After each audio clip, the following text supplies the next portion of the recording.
Hola, hola. I'm so happy to have Gael as my guest today on Latinas from the Block to the Boardroom. You know, the youth today is really pushing past our technology skills.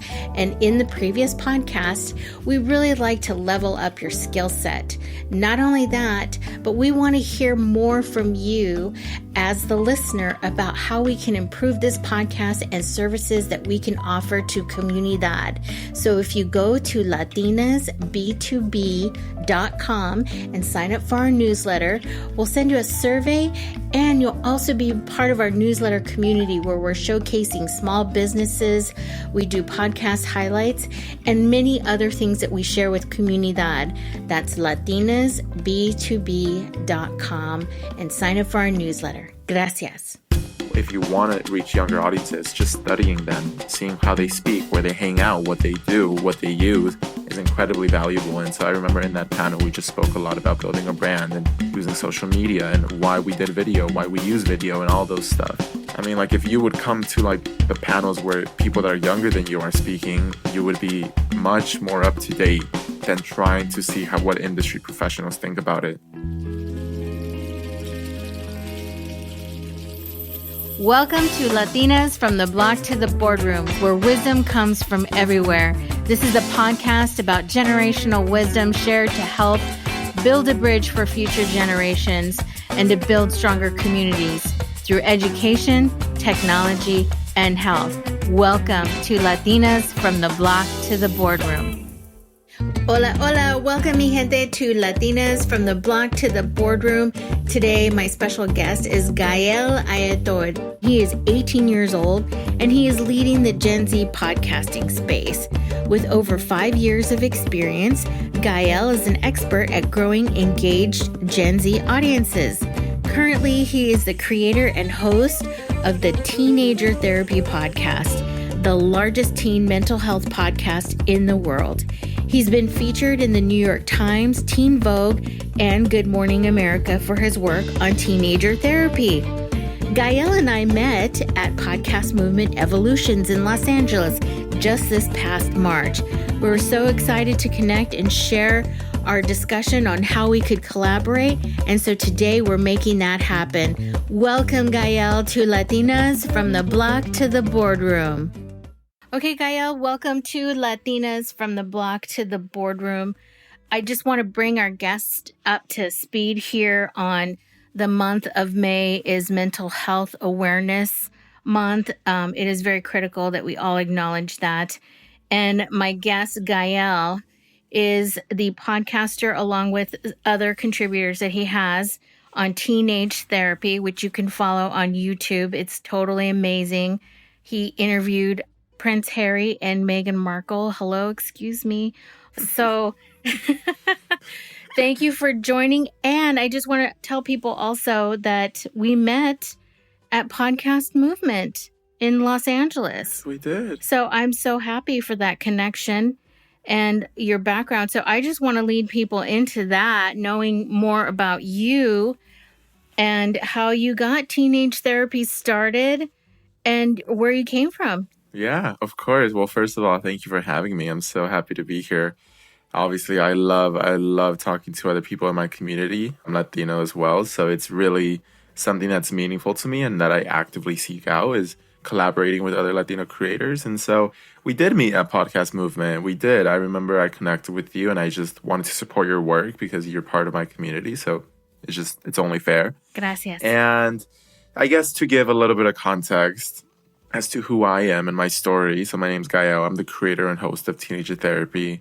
Now, Teenager Therapy is the largest mental health podcast in the world, but that didn't happen out of nowhere. Woo, okay. Oh, yes, exactly. Thank you. I mean, look, my story goes back all the way in the small town in Mexico where I was born. I was born in a small town in Mexico, and when I was around 2 or 3, my mom dropped out of college, and funny enough, her dream was to be a radio host, and she dropped out in order to come to the U.S. and work in order to support me because she was running out of money. And because of that, I lived with my grandma for like 3 years in Mexico up until I was 6. And then when I was 6, I was finally able to join my mom and come to the United States very, very young. And I remember I didn't know a single word of English. The only word the only word I knew was donkey. And I just vividly remember learning that word in kindergarten, and it just stuck with me That's so cute. because I could use it to like tease my family members. Yeah, and I would just go around and be like, "Oh, you're a donkey." And so that was, that was a funny thing. And I remember I came to the US and I didn't speak the language and I was really shy. I do not speak a lot. I was a kid that did not speak a lot. I was shy. I was very scared of everything. Mm-hmm. And suddenly, like, I joined my first grade class halfway through the year. And, I just remember coming here. Actually, I don't know if it was kindergarten or first grade, but I just joined at some point, right? I joined my class and I didn't speak English. And I remember just being like, okay, well, I'm here now. And thankfully, I was in a school and I was in a community where there was a lot of Latinos and a lot of Spanish speakers. And so I'm very grateful that I was able to feel supported and I didn't feel too out of place at my school because a lot of the people around me spoke to me in Spanish and they realized I only speak Spanish. So they spoke to me in Spanish. And thankfully, I'd like to say I was a smart kid because I learned the language pretty quickly. And by second grade, I was able to speak English. I was speaking with my friends and my teachers. And I was still very shy. Like, I remember the biggest problem I had was just not being able to ask to use the restroom because I didn't know the language. I would just hold in at my key God. and I was so scared. I was like, oh my God. So that was a big struggle. That was what I was struggling with back then. But, fast forward, I'm doing good in school, doing good in everything. And then when I was 13, basically all I used to do as a child was play video games, which I think is great. That's what every kid should do. But I like to say that my ambition comes from a lack of privilege because when I was 13, I remember having this feeling of feeling very, very useless. I'm like, what am I doing? Why am I not working? Right? At 13? Yes, at that age. At 13, you were feeling useless because you weren't working? Yeah. Oh my God. I was like, I should be making money. I should be doing something to help. I felt, what am I doing? And so I had that overwhelming fear. Was this because your mom was a single mom and it was just you and her? I think so. I think so. Yeah, it was her, me, and my sister. And I think it was just because maybe just noticing that, we don't have a lot of money or, I know how stressed she is. And I was just take notice of those things as a kid and I wanted to help. And I remember when I was 13, I just really felt like I want to help my family. I want to help my mom financially. I want to, get us to a better place. And I felt this pressure to start. And also, I was on the internet and I just noticed that, and this was back in the era of influencers. It was back when, the concept of an influencer was still getting started. And I would see these 16, 17-year-olds that would, they had a lot of followers and they would sell a hoodie and they would sell 10,000 units of their hoodie for $30 and they made $30,000. And I was like, oh my God, how did you make that much? I just saw them make thousands and thousands of dollars just by selling a hoodie. And so that's when it kind of clicked in my head that if you want to make a lot of money really quickly, you need audience and you need influence. If you have an audience and if you have influence, you could be unstoppable. Because I knew that I didn't want to sacrifice my time to make money forever because that's not truly how you can build wealth. And so I was like, okay, well, now I got to build an audience. And so when I was 13, I started a fan account for a band that I really loved at the time, 21 Pilots. And I started an Instagram page where I would just post memes and stuff and interact with the community. And I grew that account to 35,000 followers. Amazing. So you grew your audience from 21 Pilots. Is that how you grew that? And they're a big band. They're one of the biggest bands, right? So I'm just fascinated that you could do that. Were you posting on their page? I'm curious about that. So the way it works, of course. That's what I'm here for. I need to learn the new music influencing skills. Yeah. Social media management and knowing how to use social media is so powerful. And since I was born with it, I think I just naturally picked it up. Of course, you guys own it. You guys are owning it. For you will be owning it and doing so much more in the future. So that's why I think it's really important to hear your voice and your concerns and how you're sharing things and what the challenges are. So it's very impactful, right? Yeah, thank you. So basically I just started a new Instagram account. I came up with a random name. And what I did was just post memes. First, I started just posting pictures of the band and doing hashtag 21 Pilots, hashtag music. I remember the first post got like 100 likes, and I was like, oh my God, this is so much. This is so many likes, 100 likes already. Like, it was wild. So I just kept doing it, kept doing posts. And then I would start posting memes, and I would just like screenshot memes people made and then post them. And then eventually I started making my own memes. And I think that's when my account really like took off. It's when I started making my own content, because I put my watermark on it, and then everybody knew that like, oh, that's his content. He's making that.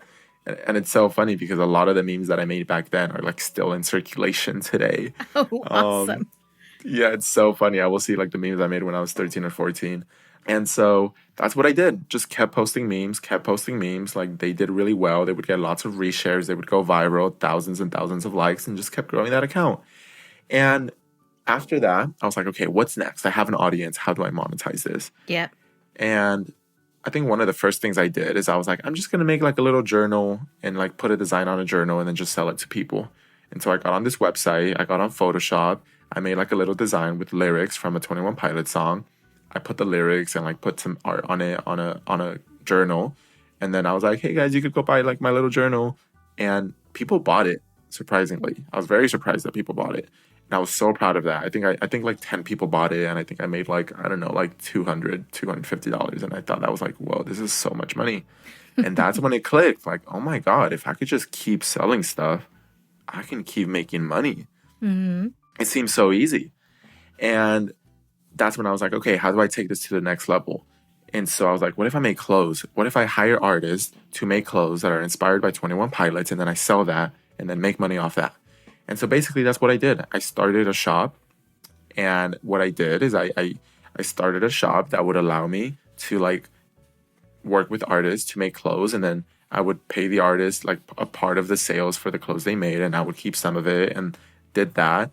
And then apply the same strategy of using memes to grow the other Instagram account. And then eventually I grew it to at its peak, it was at 100,000. Nice. Yeah, so it grew to 100,000 followers on that clothing shop. And just I kept selling clothing, kept selling t-shirts, kept selling stuff. And I think that shop did 100K in revenue in its lifetime in like the year and a half that I ran it. So it did pretty well. Yeah, it did pretty well. And that's when I was like, okay, what is next? Because I knew that I had the audience. I didn't have the influence myself. I was like, I need influence for myself, because I was on the back end. I wasn't in the front end. And I realized, like, how do I put myself at the forefront of what I'm doing and make it about me and my story as well, and not just what's out there? It's because I knew I wanted to be the face of it. Obviously not to be like conceited, but I knew that's where you really start making new connections and opportunities. Absolutely. People want to get to know you. Like, who is the person behind this great audience, growing the audience, your product? People want to know. Yeah. And so when I was 15, I remember listening to Couples Therapy by Casey and Candace Neistat. And in that podcast, it's just Casey and Candace talking about the issues they go through in their marriage. And they would talk about like, but I never feel like you take responsibility, but I feel like I do. And I was like, whoa, I relate so much. Like, I'm totally relating to these people. And I shouldn't, because I'm like, it feels like I shouldn't, since I'm like so much younger and they're so much older than me, that I'm like, how am I relating to this so deeply? But that's when I realized, like, wow, it's a really amazing thing to be able to relate to someone and see yourself in them. That really keeps you hooked. Mm-hmm. Because I think something that I was always fascinated about was the concept of seeing people's opinions on my actions. I think all of us secretly like want to get someone else's input. Like if we're ever in an argument with a friend and we think we're right, like sometimes we get that urge of be like you tell a friend like, hey, this is what happened. Like, am I not in the right? Like, they're totally in the wrong, right? Mm-hmm. And like we want that validation that like, yes, I knew it. We were right all along. And so with that in mind, I was like, whoa. So what if there was a podcast where I guess like teenagers could just go and they could talk about their issues, and then any teen that's listening could see how people are dealing with it. And if they see how they're dealing with it, then like, I don't know, maybe there's like power in that. Maybe they'd feel less alone, or maybe they would understand themselves a little better, or they would get the validation that like, yes, I dealt with it the same way. Like, it's good. I agree with that.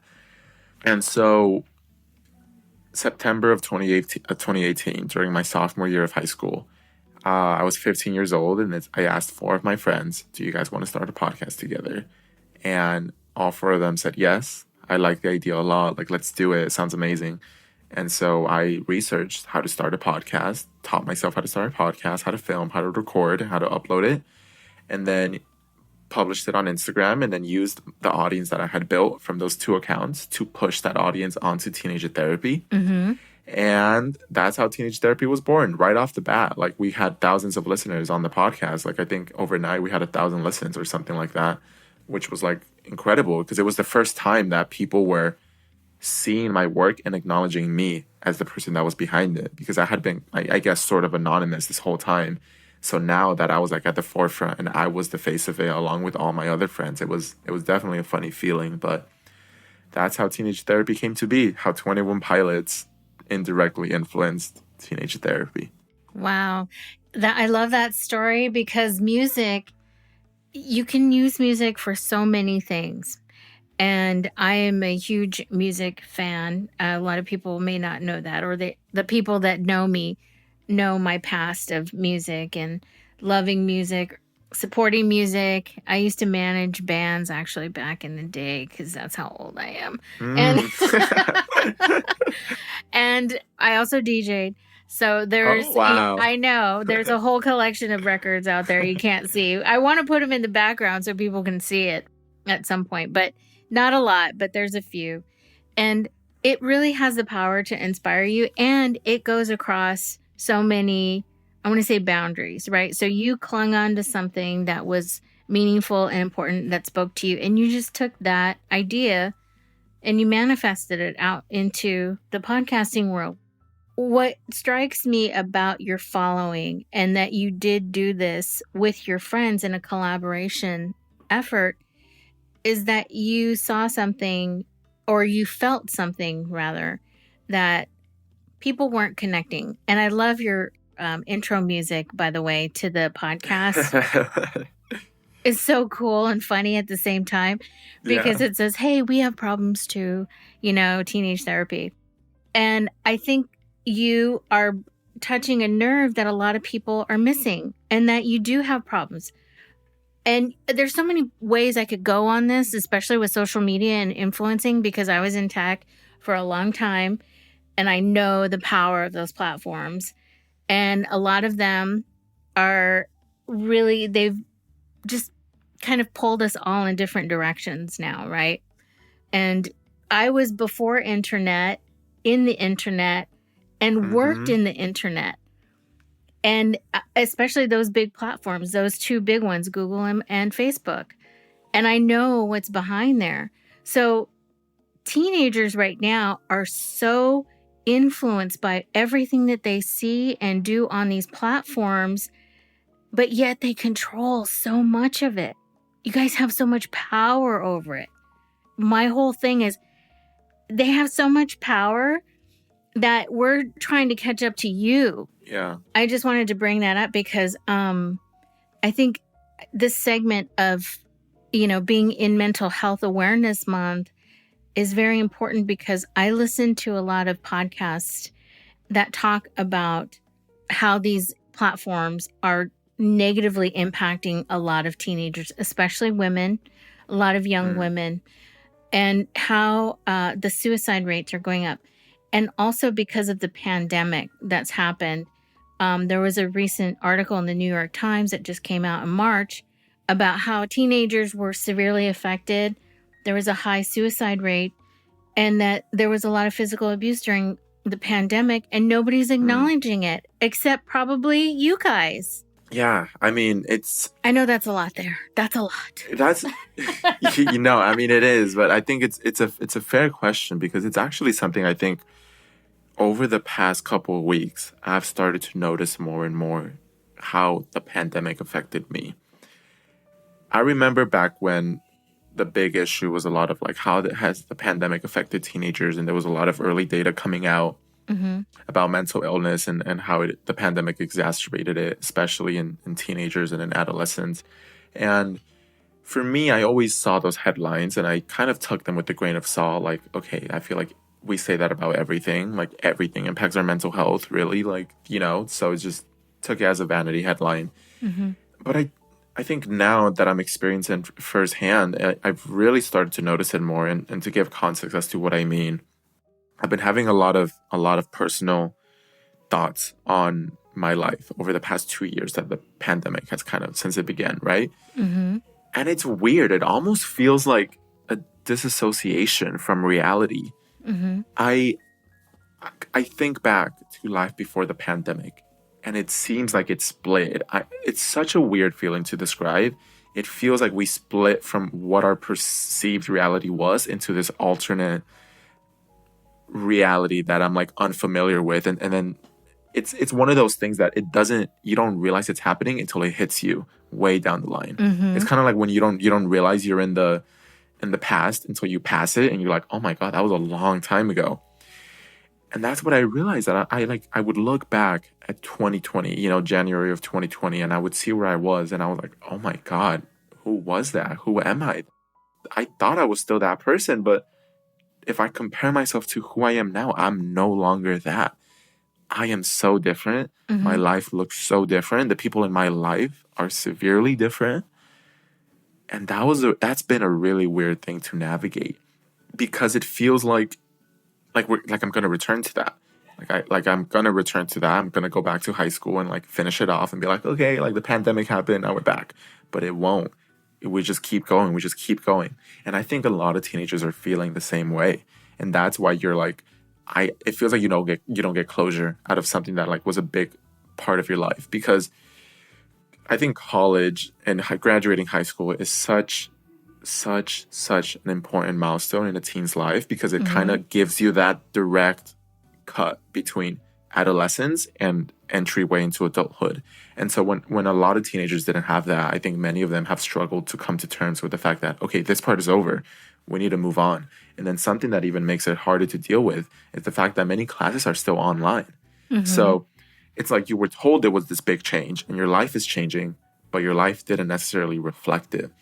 And so with online learning, what you find is that a teen that graduated high school during the pandemic and they did everything virtually, and suddenly they're like now entering college, but still through a computer in their room. And people that they like saw the last time they saw them was like in March of 2020, they'll never see again. And now they're like connecting with new people, and like these new people are now their like current circle and current reality. It's weird because it's like a big change happened, but it's like nothing around you reflected that. And I think that's messing with a lot of teens' heads. And I wonder, I'm curious to read more and see what the data shows, and if that's sort of like the effect of that has been a sort of disconnection from reality, and if maybe that's what has led to a lot of depression and teens having a hard time accepting this is where they're at now.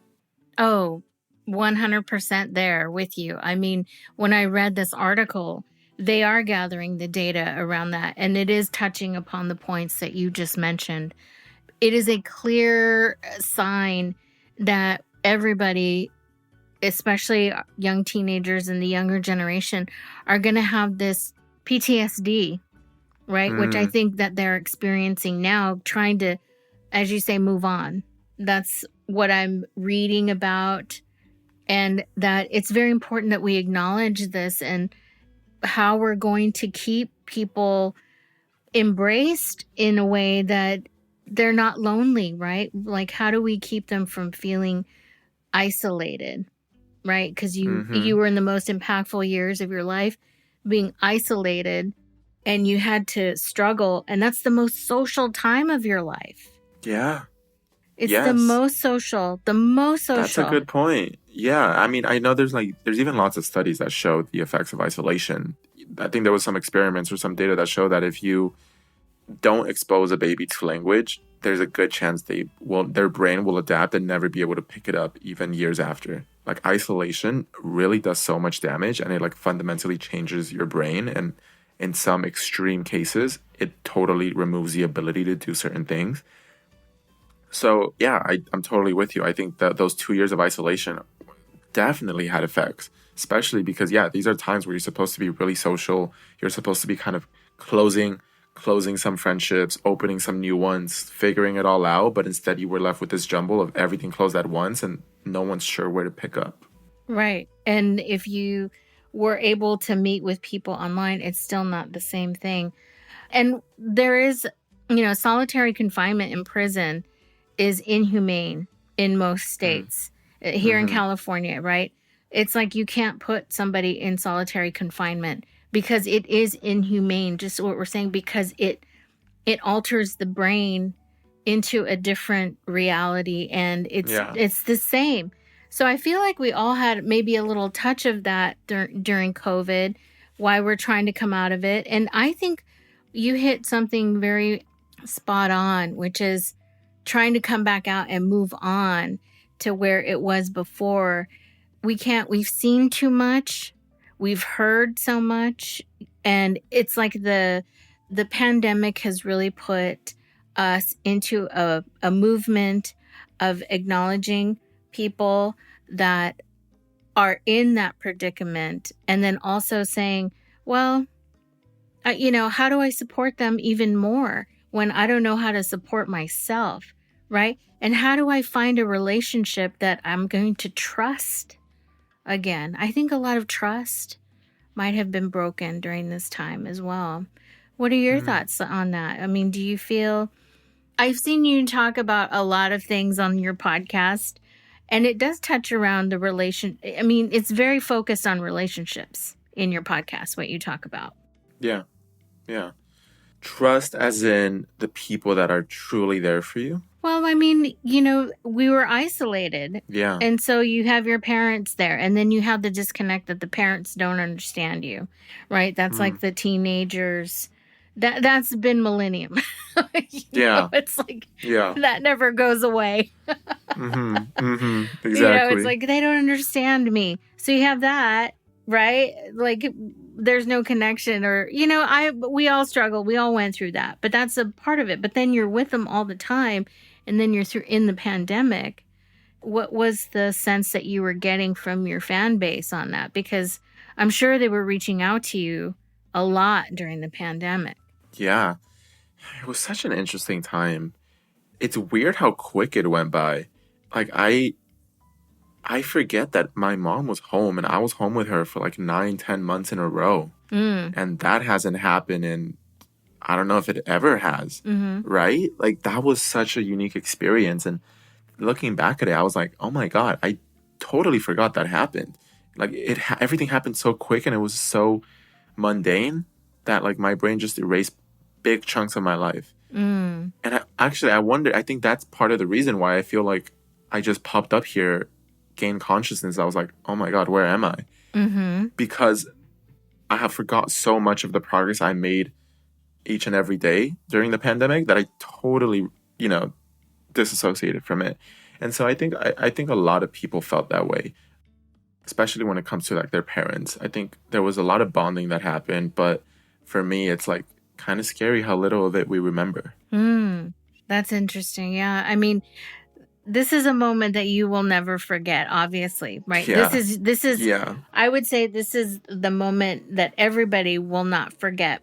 But when we look back in history, and there were episodes in the American timeline, right, of pain and pandemic and upheaval and war, families were relocated. Families have been pulled apart. This is like extended trauma, right, that comes into play.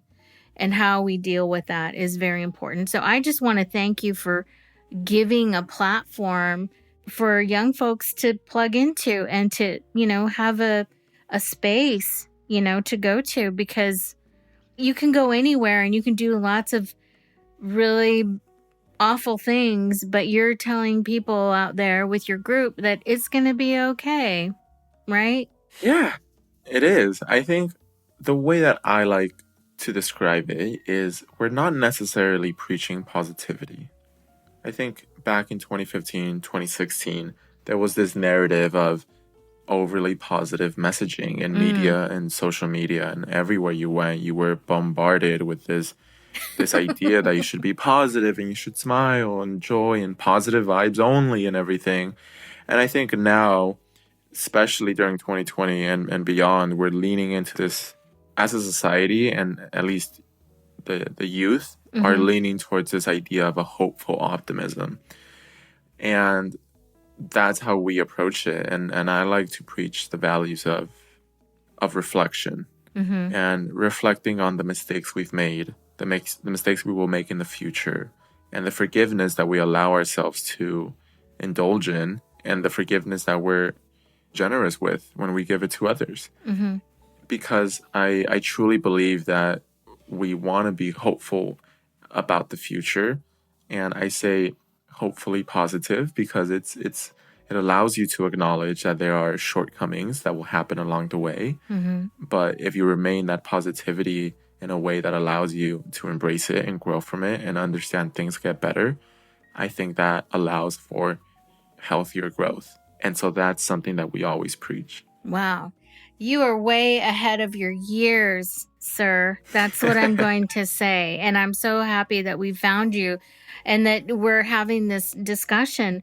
You know, I have a nephew that's maybe a year younger than you, and I know he goes through a hard time. You know, my sister, you know, and she's a therapist, right? So I know you're not a therapist.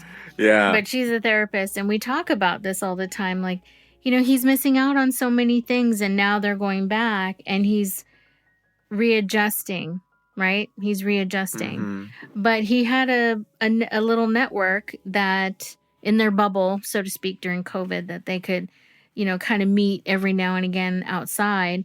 But it's just a time we'll never forget.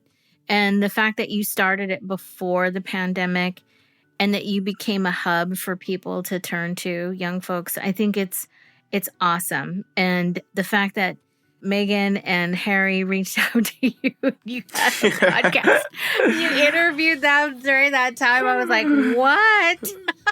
Yeah. Oh my gosh. That was so crazy. That was a wild moment for sure. Yeah. I mean, yeah, look, the pandemic was a double-edged sword, but that is one of the good things that came out of it. Like, I truly believe it was a wild experience when they came on and we did the interview with them. It was a highlight of our podcasting career. Yeah, I mean, talking about peaking early. Yeah. Maybe not. Yeah. I don't know. I mean, I see lots of things after that, but you know, here you were, and I said, "How did this happen?" But no, it was a time to embrace, you know, everybody and the youth especially, and they're big promoters of that. So I think it's awesome. And at Podcast Movement, you were invited to speak there. So tell us a little bit about what they chose you for on a speaking panel. Yeah, and so I was at Podcast Movement in LA about a month ago or so. I was there with Anchor/Spotify, and we did a panel on how to build a brand. And basically, we talked a lot about building a brand as a podcaster and as a teenager, and a lot of marketing to Gen Z, I think, is what we talked about. And something about that experience was so ironic because I came to the event, and it was my first time at any event like that. And the first thing I noticed is I was the youngest one there. Like, everyone was much, much older than me. Like, they were people that were there before the word podcast was even a thing. And I was like, okay, yeah, this looks like what a podcast conference would look like. And I would go to a couple panels that I thought would be interesting. And I specifically remember that in some of these panels, you know, it would be these older folks talking about like the power of TikTok and the power of social media and how you could use these things to leverage your brand and gain a bigger audience. And, you know, the room would be filled and they'd be taking notes. And then our panel comes around and the room is not nearly as filled as those other panels. And we are like, there's that irony. And I've experienced this many times where I go to events, either like in this industry where like part of the focus is on how do you reach a younger audience, or using things like TikTok. And there's older folks trying to give advice on how to do it. And to me, it seems a little silly. Like, it's good advice, but it's a little silly because these are just almost like the basics of everything. It's like the very, very basics. And I'm like, I mean, like, if you would come to like the panels where people that are younger than you are speaking, you would be much more up to date than trying to see what industry professionals think about it. Because I truly think, not to say just because you're older, you're not qualified. I think there's some very qualified older people that have dominated the platforms and they understand it. But more than anything, young people truly understand it. And even if they're not experts, just if you want to reach younger audiences, just studying them, seeing how they speak, where they hang out, what they do, what they use is incredibly valuable. And so I remember in that panel, we just spoke a lot about building a brand and using social media and why we did video, why we use video and all those stuff. So it was a super, super fun panel. I wish more people came and listened because I truly think these people would benefit a lot from hearing young people speak. Absolutely. I hate to say it, but I look and see what you're doing. And we have a demographic on the podcast that really listens to this that are younger, but it goes both, because when the podcast talks, we say from the block to the boardroom, and we're building a bridge of wisdom from the young to the old, because we're sharing knowledge. And you definitely are sharing the knowledge. I mean, for me, and the amount of time to spend to learn all these things that you just can do with your eyes closed is so much. And I'm like, how do I dedicate the time, right? And I think probably old folks like myself, Chicanosaurus here, we're just like, just give me the basics. I just want to know the basics. But you're saying, hey, you need to level up to this because this is where you attract the people. So to work in tandem, we have to leverage each other, right, in certain capacities. And I think that's what we're saying at those types of events. But yes, we do need to learn more from the younger generation. I do. When my nieces come and visit, or I visit them and they're showing me something, I'm like, oh my God, that, they're just like boom, boom, boom, boom, boom, right on their phone. Yeah. And I'm telling you, this is where also more people of color, because we share all these things together. We need to, I always say this too on the podcast, we need to be on product teams for technology. We need to tell them, hey, this community does this and this community needs this. And if we're not providing it, we're being exclusionary and they're being isolated, right? They're being kept back, right? But we always, Latinos, we find a way, right? We're like, my Theo and my cousin, and over here, they're going to tell me how to do this and they're going to share their password with me. Yeah, exactly. We're savvy. Right. We try to find ways. So, but, I just wanted to end on that a little bit because it's very important. And your generation is really at the helm of taking that over and advocating for that, especially for the next generation coming up, right? Because that is so important and it's ready to be broken up. It's waiting for that moment. And I think a lot of folks that are listening right now, and I always say this on the podcast with every guest, is we need you in tech. And once you're there, or if you can't get there, then you build it yourself. And I think that's what you did early on, which is impressive, right? Yeah. You built this foundation on your t-shirts, leveraging technology with 21 Pilots, and now you have your biggest, teenage therapy. I think it's the biggest. It's literally it's not even an exaggeration. It's one of the only and the biggest teen mental health podcasts. And you're not therapists. I'm not a therapist. No, it's just important. Talking and being talking therapy is what it is by teenagers. And it's big, people. It's big. So I think if anybody wants to tap in to what is really going on with younger folks, go to teenage therapy and check in, because I think it's great. It's a great platform. I love the video concept that you do. Old folks, they do it too, but I'm just trying to, these platforms now are becoming more savvy where everybody can do it. But you guys have a really nice niche in how you cut back and forth to everybody. It's really cool. I like it. Thank you. I appreciate that.